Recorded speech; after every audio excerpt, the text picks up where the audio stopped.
এতিয়া কোনোবাই মোক কৈছে মামা কাট অফ নম্বৰ বহুত হ'ল। কাট অফ নম্বৰটো চৰকাৰে নিয়ন্ত্ৰণ নকৰে।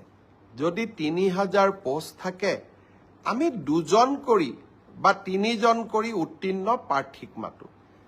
3000 পূৰণ 2, 3000 পূৰণ 3, 9000।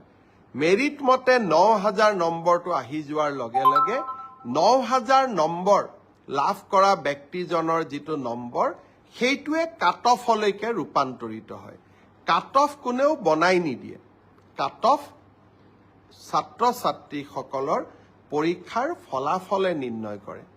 কোনোবাই যদি ভাবে যে কাট অফ বেছি হৈছে তাৰ মানে ইয়াকে বুজাব পাৰি যে সঁচাকৈয়ে এইবাৰ পৰীক্ষাৰ ফলাফল যোৱাবাৰতকৈ ভাল হৈছে।